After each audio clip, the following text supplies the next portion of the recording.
We like to believe that when we buy a home, we own the land, every inch of dirt, every blade of grass. But some land is never truly for sale. Some land is already occupied by the weight of the past. In the early 80s, Newport, Texas was a dream. Sam and Judith Haney thought they had found it, but from the day they moved in, the house felt heavy, like the air was thick with a grief they didn't own. Judith noticed it first. Footsteps in the hall when no one was there. The smell of old flowers in a room with no plants. To clear the air, they decided to build a swimming pool.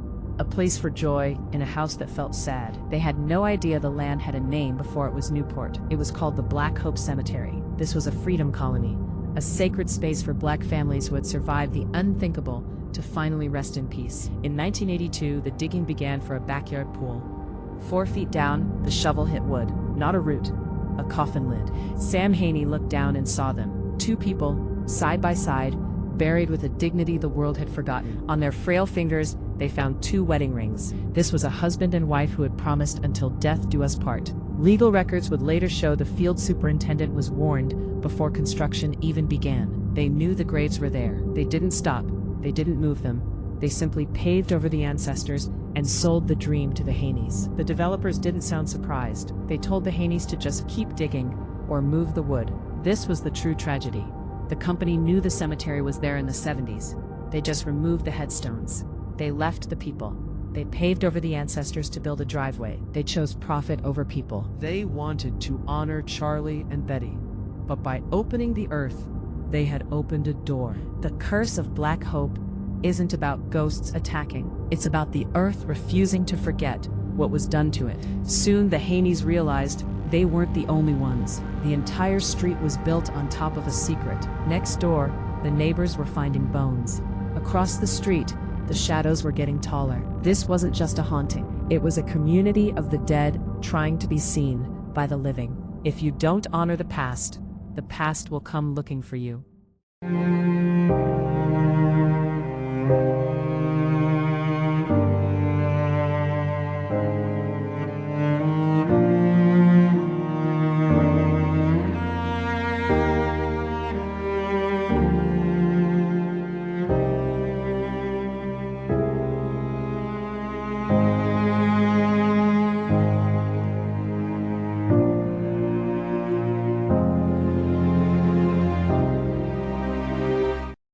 The Haneys weren't alone. As word spread, the fences between neighbors began to feel like barriers to a shared nightmare. Across the street, the Williams family was watching their own backyard with a new, cold fear.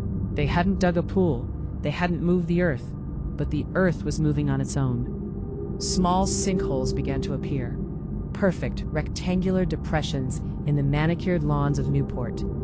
It wasn't just Charlie and Betty Thomas. The Black Hope Cemetery was a vast, forgotten map of an entire community. Research began. Neighbors huddled in kitchens, sharing stories they were too afraid to tell the police. Jasper Norton, the man who originally dug these graves, would later testify to the scale of the tragedy. It wasn't just a few bodies. He estimated as many as 60 people were interred here in paupers' graves. 60 fathers, mothers, and children of a freedom colony, whose final resting place was traded for property value. The developers thought if you remove the names, you remove the people. They were wrong. Then came the daily horrors. Neighbors reported their toilets flushing on their own, their televisions turning on to static at 3 a.m. One woman, Benita Williams, found the smell of rotting flowers in her kitchen every morning, despite having no garden. She once set the table for her family of 4, only to return and find 7 places set. 3 extra seats for guests who had never left the soil. People tried to leave. But how do you sell a house built on a cemetery? Who would buy into a tragedy? The silence in the neighborhood became heavy. You could hear the house settling, but it sounded like footsteps. Another neighbor reported seeing a man in overalls standing in his garage. When he turned to speak, the man vanished into the wall. The children started talking to friends who lived under the floorboards. Friends who were cold and lost. We have to remember, this isn't a horror movie. These were ancestors who were being stepped on every single day. The stress began to break the living. Marriages failed. Health declined. The curse was actually the weight of guilt. The media arrived. The world was about to find out that the dream homes of Texas were actually a crime scene. But the developers had one more card to play. They didn't want to apologize. They wanted to win. The Haneys didn't want a lawsuit. They just wanted the bodies moved to a place of peace. But the developer, Executive Homes, didn't see people. They saw a liability. Their defense was cold. They claimed they had no legal requirement to tell homeowners about a forgotten cemetery. To the company, Charlie and Betty Thomas were just obstacles in the way of a profit margin. During the trial, the shocking truth came out. Workers admitted they were told to bulldoze the headstones into a nearby ravine. They didn't move the people. They just erased the evidence. They turned a sacred site into a construction zone. The developers' lawyers argued that the cemetery was abandoned. But a cemetery is only abandoned if the living choose to forget. The Haneys refused to forget.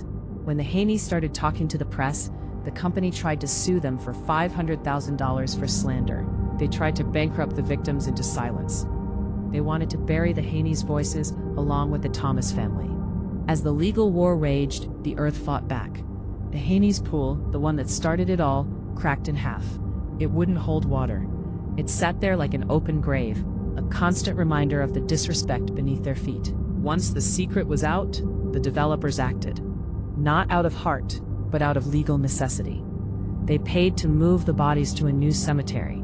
But in court, they denied every ounce of responsibility. It was a cold maneuver. Move the evidence, then fight the living in court until they have nothing left. This is the part of the tragedy we feel every day. The feeling that the system doesn't care about the dead or the living. The Haneys lost their home. They lost their savings. But they never stopped saying the names of Charlie and Betty. They eventually won on appeal, but the victory was hollow. The money couldn't fix the fact that they were living on a secret. The corporate battle was over, but the physical toll on the families was just beginning.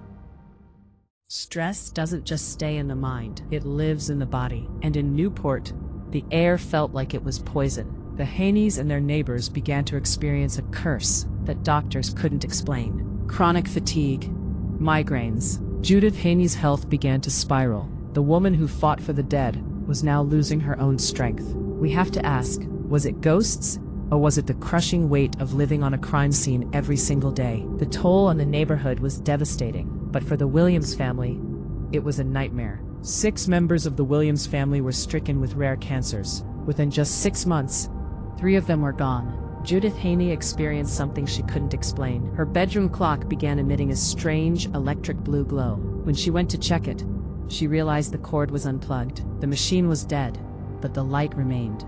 The gardens in Newport wouldn't grow. Flowers would wilt in hours. The earth itself seemed to be in mourning. In 1986, the tragedy took a darker turn. The families felt they were being pushed out by the very ground they bought.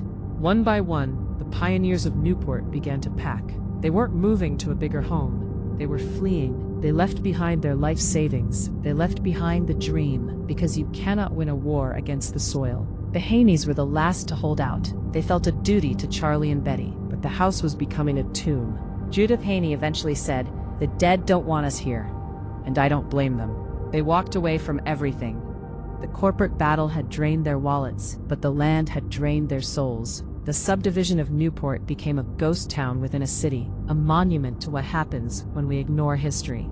We look at 1982 and think we are safe. We think we have better laws, better maps, better systems. But the machinery that built Newport is still running today, faster than ever. Black hope doesn't just cost the Haneys their savings. It doesn't just cost the Thomas family their peace.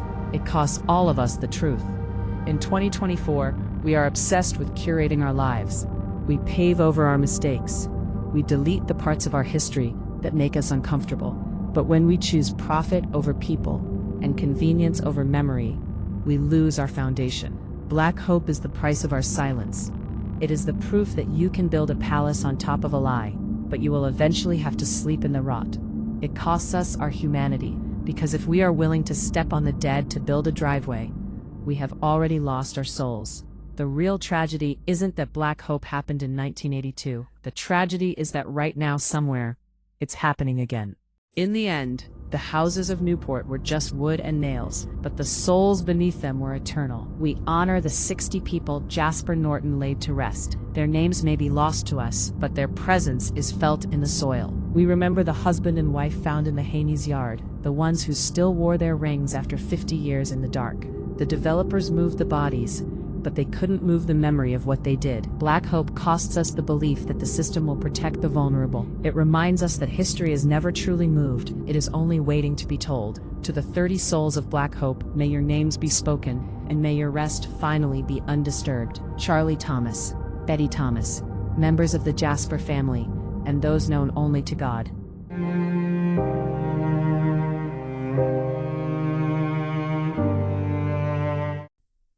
Every story like this is a mirror. It shows us what we value more, the comfort of the living or the dignity of the dead. Our lives are built on top of the stories of others. It is our duty to make sure those stories are told with respect. This series isn't about the things that go bump in the night. It's about the people we left behind in the dark. Thank you for remembering them with me.